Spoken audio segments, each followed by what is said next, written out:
දොවලා තමයි දෙන්න වෙන්නේ කොහෙන් හරි කට්ටිය එකතු වෙලා. වෙන කොහෙන්ද දෙන්න වෙන්නේ මිලියන 260 ලක්ෂ 10කට කිරිවීදුව. පර්මිට් දෙන්නේ නැහැ. පර්මිට් කාටවත් දෙන්නේ නැහැ. පර්මිට් සංස්කෘතිය අපේ රටේ නතර වෙන්න ඕන.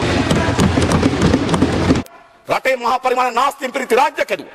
හොරකම පිරිච්ච රාජ්‍ය බවට පත් කරා. එක ඇමතිවරයෙක් කට ඇරියොත් ෆයිල් එන්න පටන් ගන්නවා එළියට.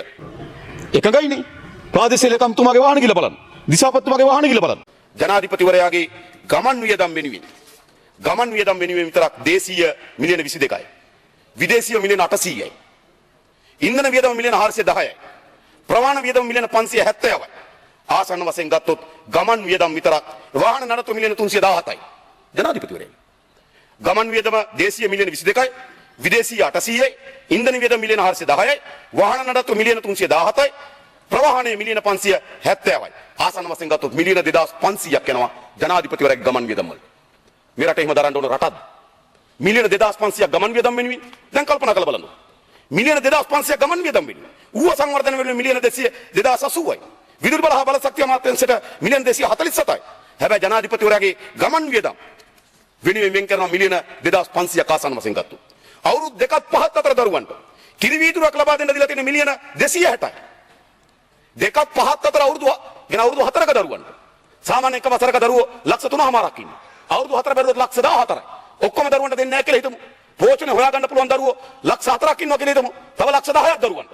ලක්ෂ 10ක් දරුවන්ට තමුන්නාන්සලා සල්ලි වෙන් කරන මිලියන 260ක් කිරි වීදුරුවක් දෙන්න.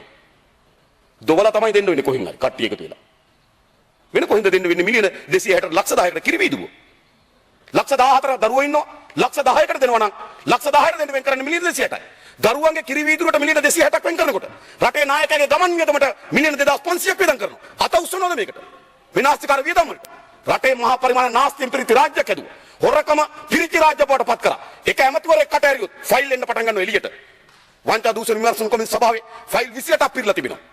ඒක තමයි ඇත්ත කතාව. ඒ සතු වාහන අලුත් වැඩිය කිරීමේ පිරිවැය රුපියල් බිලියන 25යි. ඒකනේ මොකද්ද? මේ වාහන විශාල පරණයි. අවුරුදු 20ට වඩා වැඩි පරණ වාහන තියෙනවා. ඩීසල් පාවිච්චිය ඉතාමත් අසිරු තත්ත්වයකට පත් වෙලා තිබෙනවා. ඒ නිසා අපේ රාජ්‍ය වාහන සංචිතය අලුත් කරන්න ඕන. එකගයිනේ. ප්‍රාදේශීය ලේකම්තුමාගේ වාහන ගිල බලන්න. දිසාපතිතුමාගේ වාහන ගිල බලන්න. වන සංරක්ෂණ නිලධාරීතුමාගේ වාහනේ බලන්න. ඒ නිසා මේ අලුත් වාහන වලින් අපේ රාජ්‍ය වාහන සංචිතය අලුත් කරන්න ඕන. ඒ විතරක් නෙවෙයි. මෙම තත්ත්වය රජය අපේක්ෂා කරන අතර සංවර්ධන කටයුතු අඛණ්ඩව පවත්වාගෙන යාම බාධාවක් වෙලා තිබෙනවා. මෙම තත්ත්වය සලකා බලා රාජ්‍ය ආයතනවල අත්‍යවශ්‍ය වාහන සහ පාර්ලිමේන්තු මන්ත්‍රීවරුන්ට දූර කාලයේ අවසානයේ නැවත ආපසු භාර දීමේ පදනම මත ලබා දෙන වාහන සහ යන්ත්‍රෝපකරණ ප්‍රමාණයක් මිලදී ගැනීමට රජය තීරණය කර ඇති අතර ඒ සඳහා මූලිකව අවශ්‍ය වන රුපියල් මිලියන 12500ක් වෙන් කිරීමට යෝජනා කරනවා. කැබිනටයක් ලබා දෙන හැම මන්ත්‍රීවරයෙකුටම ඇමතිවරුන්ට අවශ්‍ය නැහැ අමාත්‍යාංශවල වාහන තියෙනවා. අමාත්‍යාංශවල වාහන නැත්නම් අමාත්‍යාංශයට ඒ කැබිනටයක් ලබා දෙන්නම්. අනිත් නැති කැබ් පොත නැද්ද? පර්මිට් දෙන්නේ නැහැ. පර්මිට් කාටවත් දෙන්නේ නැහැ. පර්මිට් සංස්කෘතිය අපේ රටේ නතර වෙන්න ඕන. දැනට නිකුත් කර පර්මිට් 20000ක් විතර තියෙනවා එළියේ. ඉතින් අපි ඒක ගැන අධ්‍යයනය කරමින් තියෙනවා මොකද්ද කරන්න කියලා. හැබැයි දැනටම පර්මිට් ගැන හිතන්නවත් එපා.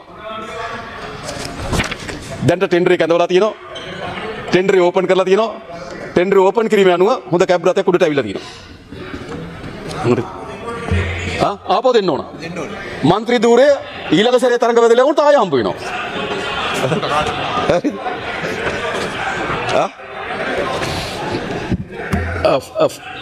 ෆුල් ඉන්ෂුරන්ස් එක දාලා දෙන්න.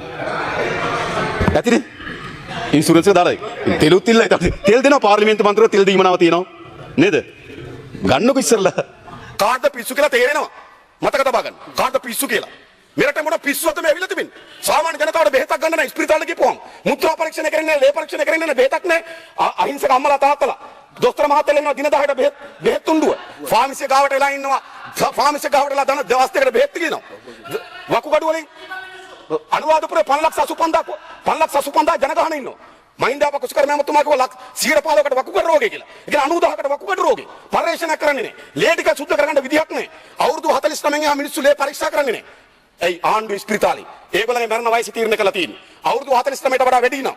ලේ කාන්දු කිරීමේ ක්‍රියාවලිය ඒ රෝගීන් බාරගන්නේ නැහැ. ඇයි 49න් පස්සේ මැරෙන්න නියමිත කරපු ජනතාවක් ඉන්න අනුරාධපුරේ රජරට.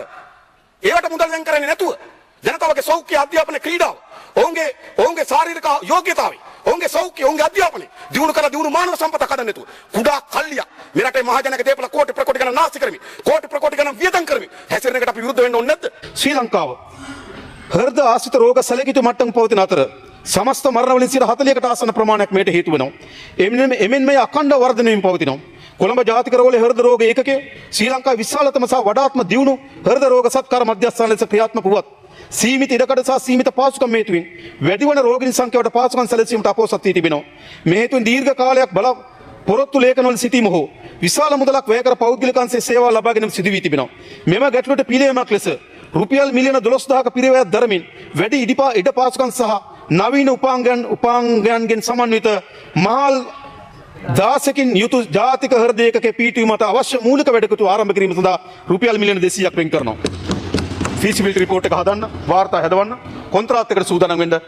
ඒ සඳහා මිලියන 200ක් දෙනවා. මේ 12000 අපිට අවුරුදු 3කින් මේ හෘද ඒකක අපි හදලා අවසන් කරනවා.